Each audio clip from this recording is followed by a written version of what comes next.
तो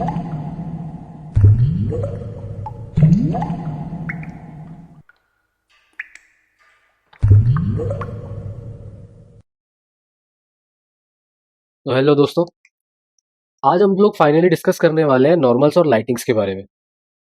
सबसे पहले तो हम देख लेते हैं कि ये बनाना कैसे है, उसके बाद हम देख लेंगे कि ये अप्लाई कैसे हुई लाइटिंग। ठीक है, हम आते हैं अपनी मेन फाइल के ऊपर। जो बेसिक हम स्ट्रक्चर प्रोजेक्ट का यूज़ करते आ रहे हैं वही स्ट्रक्चर मैंने यूज़ किया है। इस स्ट्रक्चर को आप हमारी 3GS की जो बेसिक सीरीज़ है वहाँ भी सीख सकते हो। ठीक है, और उसके बाद शेडर कैसे सेटअप करने हैं ये मैंने इस सीरीज़ की एक पहली वीडियो में बताया है ऑलरेडी।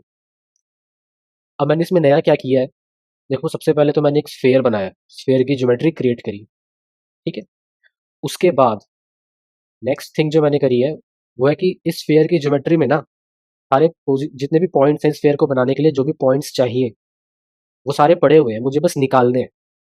ठीक है, सबसे पहले तो मैं ये फाइंड करना चाहता हूँ कि एक्चुअल में इसमें पॉइंट कितने हैं। ये मेरा पहला एम है।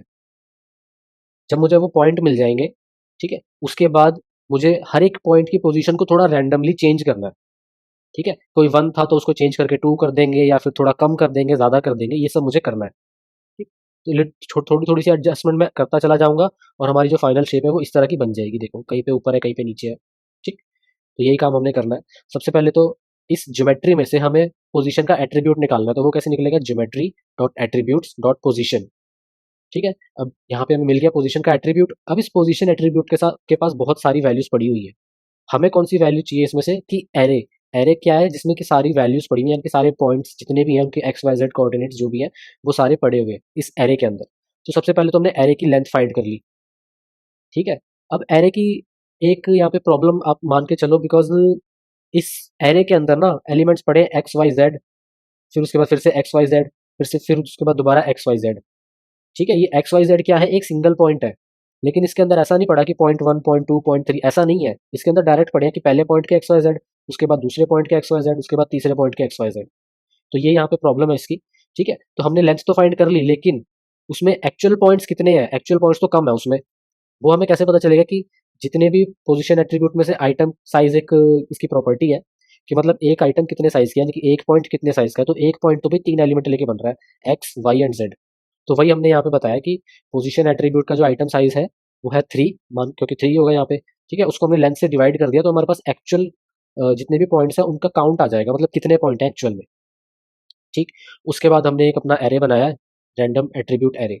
इस रैंडम को हमने इनिशियलाइज कर दिया, जितने भी हमारे पास पॉइंट्स हैं, ठीक है, उतने ही इसके अंदर रैंडम नंबर्स आ जाएंगे। अब मैथ डॉट रैंडम की ये खास बात है कि ये हमें नंबर देगा जो कि 0 से 1 के बीच में रहेगा। तो वही यहाँ पे हो रहा है कि 0 से 1 के बीच में कुछ रैंडम नंबर्स इस एट्रीब्यूट के अंदर आ गए। ठीक, अब इस एट्रीब्यूट एरे की हेल्प से हमने क्या करना है, एक नया एट्रीब्यूट बनाना है। तो हमने कर दिया random attribute is equal to float 32 array, random attribute array. क्योंकि आपको पता होगा कि जब हम 3GS को एट्रीब्यूट देते हैं तो हम उसको फ्लोट 32 में कन्वर्ट करते हैं, तभी आगे काम करते हैं। तो वही हमने किया है, इसको फ्लोट 32 में कन्वर्ट किया। उसके बाद ज्योमेट्री डॉट सेट एट्रीब्यूट, मैंने एट्रीब्यूट का नाम रखा रैंडम। उसके बाद न्यू 3 डॉट बफर एट्रीब्यूट, और इसको मैंने दे दिया रैंडम एट्रीब्यूट का अपना जो एरे था। और इसका साइज कितना है, 1, बिकॉज हर पॉइंट के लिए मैं सिर्फ एक रैंडम नंबर दे रहा हूँ। वो हमने दे दिया। उसके बाद थोड़ा डीबगिंग के लिए मैंने यहाँ पे console dot log position count कर दिया था कि एक्चुअल में कितनी पॉइंट्स है मेरे पास। तो यहाँ पे कंसोल में आपको दिखेगा 1089। तो यहाँ तो था कि मैंने अपने रैंडम नंबर जनरेट कर लिए जितने भी हमारी ज्योमेट्री के अंदर पॉइंट्स हैं। ठीक है, अब इन पॉइंट्स को मुझे अप्लाई कहाँ पे करना है, अपनी एक्चुअल ज्योमेट्री पे। हर एक पॉइंट को जाके ऊपर करना है और नीचे करना है। ठीक है, तो फ्रैगमेंट शेडर हम यूज़ करेंगे या वर्टेक्स शेडर यूज़ करेंगे। यहाँ पे हम यूज़ करेंगे वर्टेक्स शेडर का। वर्टेक्स शेडर का यूज़ क्यों यूज़ करेंगे, बिकॉज वर्टेक्स शेडर के अंदर ही हम अपने ज्योमेट्री के पॉइंट्स को हैंडल कर सकते हैं, मैनेज कर सकते हैं। ठीक है, बिकॉज फ्रैगमेंट शेडर क्या करता है, वो एक पिक्सल पे जाता है, लेकिन हमें हर एक पिक्सल पे नहीं जाना, हमें अपने ज्योमेट्री के हर एक पॉइंट पे जाना है। ठीक है, तो हम जाएंगे वर्टेक्स शेडर पे। वर्टेक्स शेडर के अंदर मैंने क्या किया है, एक एट्रीब्यूट, यहाँ पे देखो एट्रीब्यूट, ये शायद नया कीवर्ड है जो हमने अभी तक शायद यूज़ नहीं किया है। ठीक है, अगर किया है तो मुझे कमेंट में बता देना। ठीक है, तो एट्रीब्यूट हम करते हैं जितने भी हम यहाँ से वैल्यूज़, यहाँ जो भी हम सेट एट्रीब्यूट करते हैं ना, वो यहाँ पे हमें मिल जाती है। अब पोजीशन एट्रीब्यूट जो होता है, ये वाला पोजीशन, ये भी एक एट्रीब्यूट है, बट इनबिल्ट होता है, जीजीएस के अंदर प्री डिफाइंड होता है, इसलिए हमें डिफाइन करने की जरूरत नहीं है। ओके, बट ये जो रैंडम है ये हमने खुद क्रिएट किया है, तो हमें यहाँ पे डिफाइन करना पड़ेगा ताकि हम इसको एक्सेस कर पाए। अब लाइन नंबर 8 पर आप देखोगे मैंने क्या किया है, रैंडम पोजीशन। इसके अंदर मैंने क्या किया हुआ है, एक वेक 4 क्रिएट किया है। ठीक है, उसके अंदर मैंने पोजीशन को मल्टीप्लाई करा है एक वैल्यू से। अब ये एक वैल्यू क्या है, आप यहाँ पे देखो, मैंने क्लैंप एक फंक्शन है जीएलएसएल का, उसको यूज किया है। अब क्लैंप फंक्शन क्या करता है, ये कोई भी आपसे वैल्यू लेगा, ठीक है, और एक वैल्यू आपको रिटर्न करेगा। वैल्यू ये क्या ले रहा है, रैंडम, जो भी हम रैंडम वैल्यू इसमें आ रही है जो कि 0 से 1 के बीच में होगी, वो यहाँ पे मिल रही है इसको, क्लैंप को। ठीक है, आगे हमने 2 नंबर और दिए हुए हैं कि ये कोशिश करेगा कि ये जो वैल्यू है ये 0.8 से 1 के बीच में ही रहे। अगर 0.8 से नीचे आ जाती है वैल्यू तो ये उसको ऊपर बढ़ा के 0.8 कर देगा। अगर 1 से ऊपर कभी चली जाती है वैल्यू तो ये उसको कम करके 0.1 कर देगा। यानी कि बेसिकली हम एक रेंज सेट कर रहे हैं कि हमें इतने से इतने के बीच में चाहिए। यहाँ पे और कुछ नहीं हमने किया। ठीक है, अगर मैं यहाँ पे मान के चलो बहुत ही ज़्यादा जैसे ज़ीरो कर देता हूँ, ज़ीरो, ठीक है, जो मिनिमम वैल्यू थी उसको मैंने ज़ीरो कर दिया, तो यहाँ पे एक मिनट, 0.0 करना पड़ेगा मुझे। ये देखो, अभी कितना स्पाइकी सा बन चुका है, काफ़ी ज़्यादा स्पाइक्स आ गए हैं इसमें, ऐसा लग रहा है कि तलवारें हैं। ठीक है, कुछ इस टाइप का लग रहा है। ठीक है, तो यहाँ पे आप इसको चेंज कर सकते हो अपनी रिक्वायरमेंट के अकॉर्डिंग। अभी हम इसको ऐसे ही रहने देते हैं, चलो काफ़ी अच्छा लग रहा है ये भी। तो ये तो था हमारा सेटअप की ये शेप किस तरीके से बनानी है सबसे पहले। ठीक, उसके बाद आता है कि लाइटिंग का इफेक्ट मैंने कैसे क्रिएट किया है, लाइटिंग कैसे करी है मैंने।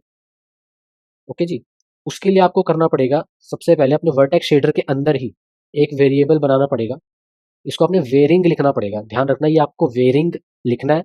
क्यों लिखना है वेरिंग, बिकॉज ये वाली वैल्यू आपने भेजनी है फ्रैगमेंट शेडर के अंदर, और वेरिंग दोगे तो ये फ्रैगमेंट शेडर के अंदर चली जाएगी और ये हर एक पॉइंट टू पॉइंट इंटरपोलेट होती रहेगी। अगर वेरिंग नहीं दोगे तो ये इंटरपोलेट नहीं करेगा उसको। ठीक है, तो इंटरपोलेट करना जरूरी है। ओके जी, तो यहाँ पे आपने वेरिंग दे दिया, वैक 3 टाइप का है और यह है एफ नॉर्मल। एफ नॉर्मल क्या है बेसिकली, अगर आपको नहीं पता, मैथमेटिक्स में आता है, मैं पेंट के अंदर आपको ड्रॉ करके समझाता हूँ। देखो, कोई भी सरफेस होता है, मान के चलिए जैसे कि मैं एक सर्कल बनाता हूँ, ये बनाया सर्कल है लेकिन इसको स्फेयर मान के चलो आप। ठीक है, अब लाइट कहाँ पड़ी है मेरी, फॉर एग्जाम्पल मान के चलिए मैं यहाँ पे लाइट बना, तो ये मेरा बल्ब है एक तरह का। ठीक है, अब इसमें से कुछ रेज निकल रही होंगी लाइट की, वो इस पे यहाँ टकराएगी। ठीक है, टकराएगी और बाउंस बैक करेगी। उसी तरह कुछ रेज यहाँ भी होंगी, वो यहाँ टकराएंगी। ठीक है, और उसके बाद बाउंस बैक करेगी। ठीक, थोड़ी बहुत रेज यहाँ टकराएंगी, यहाँ से भी बाउंस बैक करेगी। ठीक है, अब ये बाउंस बैक कैसे करेगी, किस एंगल पे करेगी, कहाँ पे करेगी, वो कैसे पता चलेगा। तो उसी चीज को स्टडी करने के लिए हमें समझना है नॉर्मल्स को। ठीक, तो हम यहाँ पे क्या करते हैं, एक सरफेस ये हमारा मान लीजिए सरफेस है, और ऊपर हमारा एक लाइट बल्ब है। ठीक, अब इस सरफेस का नॉर्मल कैसे निकलेगा, या नॉर्मल यानी कि बेसिक परपेंडिकुलर, किसी भी सरफेस का परपेंडिकुलर हम निकाल रहे होते हैं। तो अगर ये जो हमें लाइन जैसी दिख रही है, मान के चलो ये लाइन नहीं थी, ये परपेंडिकुलर, ये सरफेस था, तो इसका नॉर्मल कहाँ बनेगा, इस जगह पे, ये इसका हो गया नॉर्मल। ठीक है जी, ये नॉर्मल है। अब यहाँ से जो लाइट आ रही है ये तो ऐसे आएगी। ठीक, कुछ एंगल यहाँ पर बनाएगी इसके साथ, ये कुछ एंगल है, और उसी एंगल से रिफ्लेक्ट होकर इधर आ जाएगी।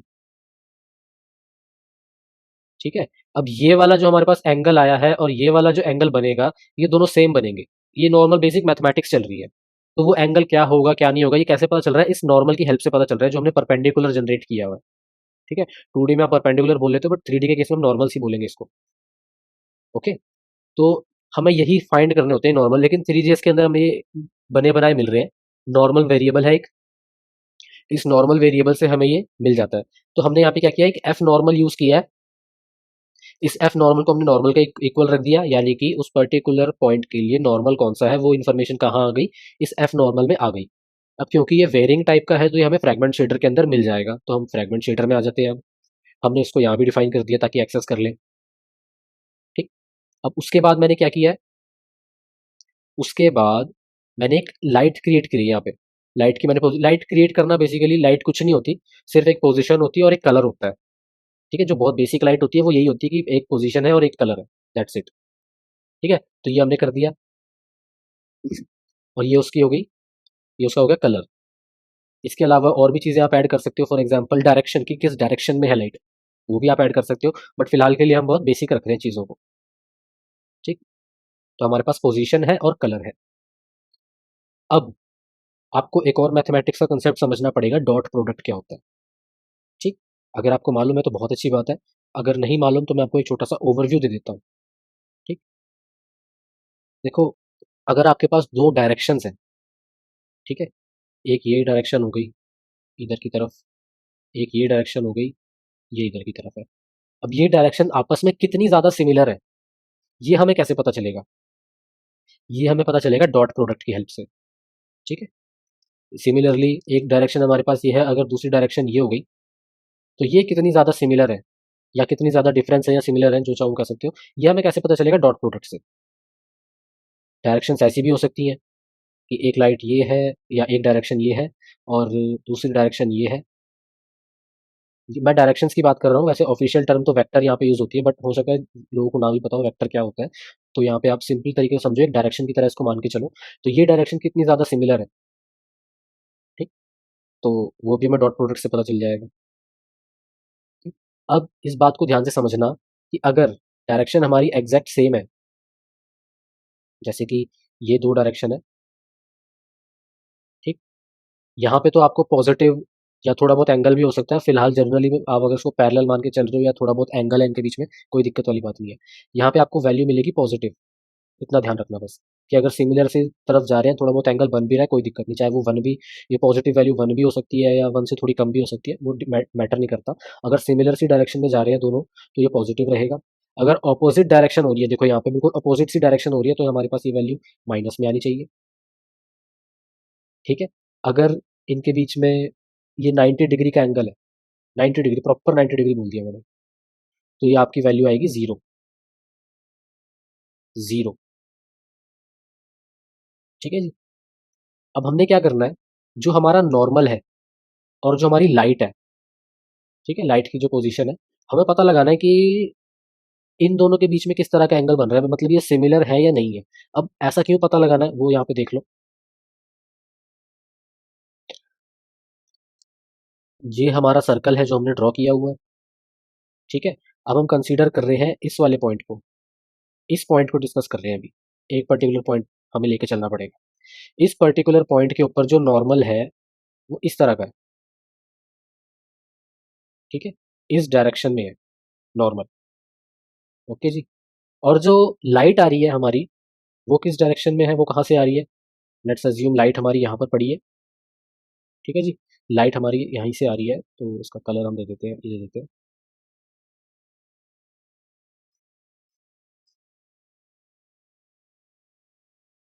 ठीक है, यहाँ से इधर और इधर से इधर। तो अभी इनकी डायरेक्शन जो है उल्टी है। ये वाला जो पोर्शन बनना चाहिए ना, ये बहुत चमकीला हमें बनाना है, इस चीज़ को समझो, हमें बनाना है। जनरल हमारी नेचुरल जो फिनोमेना होता है वो ऐसा ही होता है कि ये वाला पोर्शन जो है काफ़ी ज़्यादा चमकीला हमें बनाना है, ये सारा पोर्शन। और जो दूसरा पोर्शन है इस साइड वाला, जो कि इसके अपोजिट साइड में, ये हमें काफ़ी ब्लैक बनाना पड़ेगा, है ना? ऐसा ही होगा। तो क्यों, बिकॉज़ ये हमें ब्लैक क्यों बनाना है ये भी समझो, कि बिकॉज़ इसकी डायरेक्शन और इसकी डायरेक्शन सेम है, इसके नॉर्मल और इसका नॉर्मल, ये सेम आ रहा है। तो यहाँ पे नॉर्मल की डायरेक्शन क्या है और लाइट की डायरेक्शन क्या है, उसी से पता लग रहा है कि हमारा ऑब्जेक्ट ग्लो करना चाहिए या ग्लो नहीं करना चाहिए। इस बात को आप समझो, ये बेसिक कंसेप्ट है। नेचर कहता है इस चीज़ को, रिलीजियस नहीं बोलता, इस चीज़ को नेचर बोलता है। ठीक, तो अब इस चीज़ को हम यहाँ पे कैसे अप्लाई कर सकते हैं? ठीक है, तो हमारा नॉर्मल हमें ये मिल गया, इसका डॉट प्रोडक्ट हमने कर दिया लाइट की पोजीशन के साथ, तो हमें पता चल जाएगा कि ये सिमिलर आ रहे थे या नहीं आ रहे थे, ठीक है। और वो सिमिलर थे नहीं थे, उसके बेसिस पे हमको क्या पता लग रहा है कि हमारा कलर क्या होगा, मतलब हमारा कलर हमें ग्लो करवाना है या नहीं करवाना। इसकी वैल्यू वन में रहेगी, माइनस वन में रहेगी, तो हम एक काम करते हैं, इसको क्लैंप लगा लेते हैं, ठीक है। मुझे पहले ही लगा देना चाहिए था, बट कोई बात नहीं। यहाँ भी हम क्लैंप लगा देंगे, जीरो कॉमा वन, ठीक है, ये हमने क्लैंप लगा दिया यहाँ पे। अब इसकी वैल्यू जीरो से वन के बीच में रहेगी इस पार्ट की। अब यहाँ पे हमने लाइट कलर से मल्टीप्लाई किया हुआ है। मल्टीप्लाई करने से यही होगा कि उस लाइट जो भी कलर है, यहाँ पे जैसे व्हाइट दिख रहा है, बिकॉज व्हाइट कलर की लाइट हमने यूज़ करी है, और वो कलर कितना कहाँ पे लगाना है कितना नहीं लगाना, वो किससे पता चल रहा है? ये जो डॉट प्रोडक्ट हमने किया है उसकी वैल्यू से। अगर मैं चाहूँ तो लाइट का कलर यहाँ चेंज कर सकता हूँ, अगर मैं ग्रीन कंपोनेंट को यहाँ जीरो कर दूँ, तो आप देखोगे लाइट का कलर जो है चेंज हो गया। ठीक है जी। अभी यहाँ पे शैडो हमने नहीं बनाई है, आप देखोगे यहाँ पे शैडो नहीं बन रही है, बस ये है कि इस पार्ट पर कितनी लाइट पड़ सकती थी, तो उस हिसाब से हमने बना दी है। अभी शैडो वाला कंसेप्ट नहीं ऐड हुआ है यहाँ पे, कहीं सोचो कि शैडो बन रही है, शैडो नहीं बन रही थी यहाँ पे। शैडो के लिए हमें और ज़्यादा मेहनत करनी पड़ेगी। और ये सारा काम कहाँ पे होगा? सिर्फ़ इन नॉर्मल्स के अंदर या लाइट पोज़ीशंस के अंदर, इन्हीं में सारा काम होना है। फ्रैगमेंट शेडर और वर्टेक्स शेडर के अंदर ही होता है। बट 3GS के अंदर हमें इनबिल्ट मिली हुई है सारी चीज़ें, इस वजह से हमें ज़रूरत नहीं पड़ती इन सब चीज़ों को करने की। दिक्कत कहाँ पे आती है? दिक्कत तब आती है जब जितनी भी डिफ़ॉल्ट चीज़ें 3GS के अंदर हैं, वो हमारी रिक्वायरमेंट को पूरा ना करें। जब ऐसा हो जाता है, उस केस में हमें करना पड़ता है कि भई नहीं यार, अब हमें अपने खुद के वर्टेक्स शेडर लिखने पड़ेंगे और फ्रैगमेंट शेडर लिखने पड़ेंगे। ठीक? तो ये बेसिक कांसेप्ट था नॉर्मल का और लाइट का। लेट्स से कि अगर मैं इस डॉट प्रोडक्ट को यहाँ कहीं पे सेव कर लूँ, फ्लोट, यहाँ पे हम इस डॉट प्रोडक्ट को डाल देते हैं और यहाँ कर देते हैं dt। कुछ गड़बड़ कर दी क्या मैंने? यहाँ पे ही आएगा। हाँ, ठीक है, अभी भी सेम चल रहा है। अब हम यहाँ कुछ इफ एल्स की कंडीशन लगा के देखें। If dt is greater than let's say 0.5,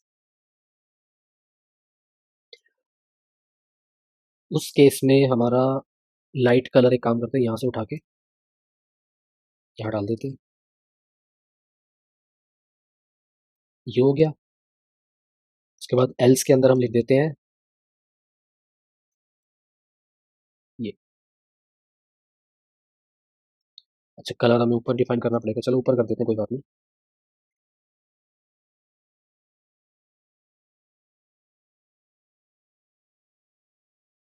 यहाँ से हटा देते हैं इस कलर को, यहाँ लगा देंगे।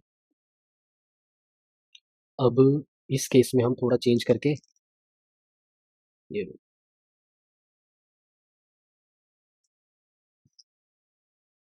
ठीक है। अब ये जो dt हमने किया था, इसको भी चाहो तो हटा सकते हो, ऐसी कोई रिक्वायरमेंट नहीं है इसकी। ले लो। अब यहाँ क्या हो रहा है?